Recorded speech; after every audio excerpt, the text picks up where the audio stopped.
those a lot. This one also comes with the gloves. There's 5 pair of gloves in there. More of the 4x4s. Oh, there's actually 4 of those combine dressings. So 2 multi-trauma dressings, the large ones. 4 of the 8x10 ABDs, and I think there's 20 or 25 of these sterile 4x4s, and then there's the non-sterile 4x4s. And then there's sterile and non-sterile gauze rolls. And of course the splint and the gloves. And then there's this. Okay, come up here, Melinda. I don't want to open it. Oh, it's okay. It's okay. Now, they come in a small and a large. This is a 4-inch. This is a 6-inch. The 4-inch comes in the trauma kit. This is an Israeli dressing. Is anybody familiar with it? I just learned about it this week. Italian dressing. What's that? No. What's that? I missed it. He said he likes Italian dressing. Oh, you like Italian dressing? Clever. Okay, maybe I'm going to have to get the scissors out from this. Good thing I have it there. Okay, yeah, try that one right there. Okay, so I just learned about this. I went and met with this EMT, this ambulance lady. And then we looked on the YouTube and everything, and doggone it, this thing is pretty cool. So I said, Melinda, you have to dress this for me because we can teach. The directions are on the package. Yes. Okay. What's it called? Yeah, in Hebrew. They're in English. I'm just kidding. Yes, they are English. They are English.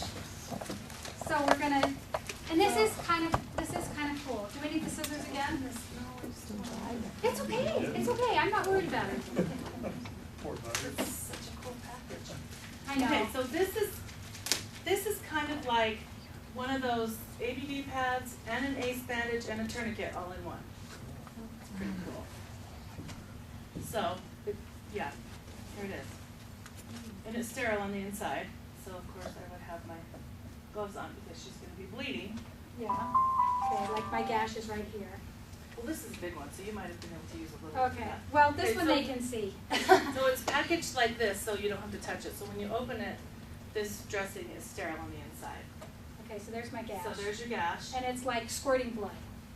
Pretend. So This is it's kind traumatic. of stretchy, so you wrap it around, and then this little hooky thing, you like put it in here, and this is the tourniquet part of it.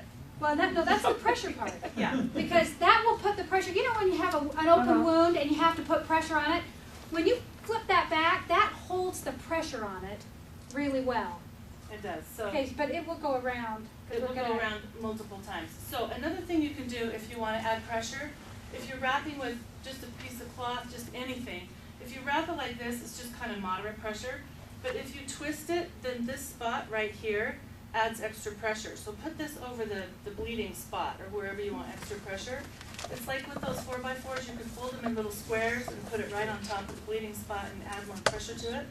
So that's just a little trick to turn it like that if you want to do that. I like So that. then you just wrap it up. Now, make sure, so this is the dressing part that's sterile. So you want to wrap above that and below that to keep the inside part here sterile. See, this is Does a that- giant one. Yeah, but does this have the? Okay, On the so you're gonna inside. go up here so you can tourniquet here. No. Okay. I only want to trinket one place, your arm's going to fall off.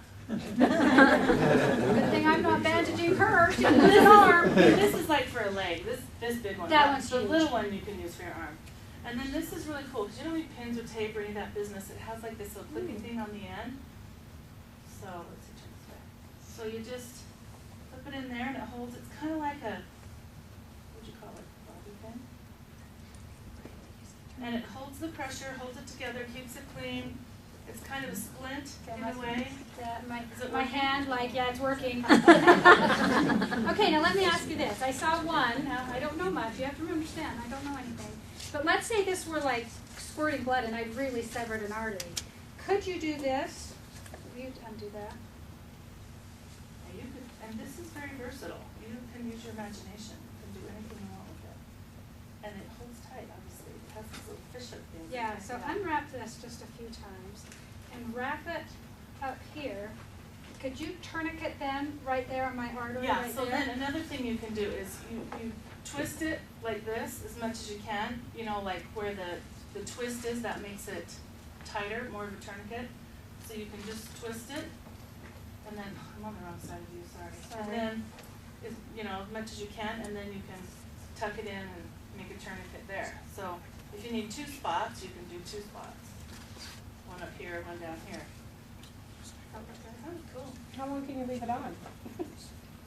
That lecture is coming later.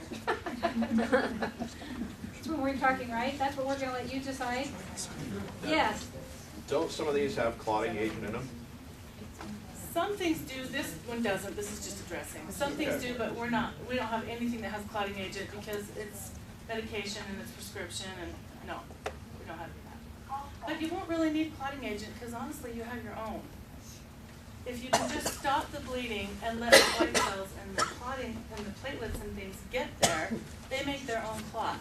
So you keep the pressure on it until it clots. Now when something is finally not bleeding anymore, don't take the dressing all the way off down to the skin because if you pull the clot off, you're going to start bleeding again. So leave the first layer that's your sterile one on there. You can take everything else off that's bled through that's a big mess. But leave that one on and then dress it dry again. Cool. You know? Hence the reason we have lots of these dressings. Yeah. So Tami, So this one is a large one. So this So one would there's be the more dressing for, that's pretty absorbent. you know, if I needed a compress, you know, on my, it'll be our demo. Okay, so that is the trauma. The little one will come in the trauma kit. Now, here's a thought. See, I like to keep my tourniquet in here, like my real tourniquet like here, but I keep this one, which can be kind of act as a tourniquet. But you could do it however you want it. If you want, you know, to take it with you or keep one in here, keep one in the car or whatever, you just do it. So these are on, the small one and the large one are on that order form, separately. What are they called? Just emergency bandage. Oh, 303 and 304. So there's the 4-inch. Now you know what, you're right. I maybe should have opened the small one to do the arm. But she opened up the larger one. Yeah, and it was large. I mean, we were really wrapping that. You could really do a leg with that. Yeah. Those are in the trauma kit. Those are in The 4-inch is in the trauma kit. If you get this trauma bandage pack, this 4-inch one comes in it. If you want the larger one, then that one you just order separately and then you can put it wherever. You order one to practice. What's that? We need to order one to practice. There you go. Well, you know what? Truthfully, they are all here in pictures and words underneath. I mean, you have directions on there. You know what? Sometimes I think our instincts will take over because we've all learned this at one time, right? You know, so I think our instincts would take over. Not that, I mean, I think we need to be trained by all means. Okay, I think that's all I have to go over with the family first aid kit. Does anybody have questions about getting their own kit and how important it is and how you are the first line of defense and that's your responsibility? Oh, right here. Oh, we do. We have order. Do you have those extra sheets? Yes, we're Okay. back here. Okay, back there when we're done. Was there a hand back here? Yeah.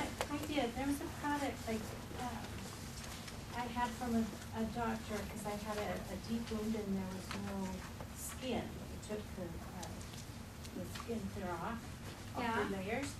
And so like she said, when you go to pull that off to change the dressing, you're going to start bleeding. And it was a kind of a plastic with a gauzy, or not gauze.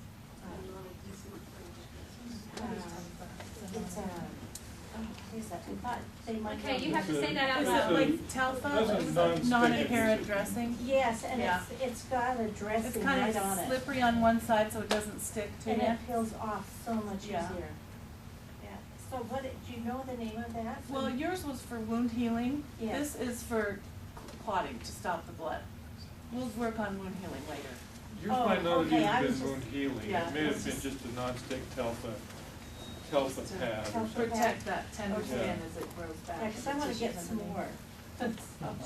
You can buy those at medical supply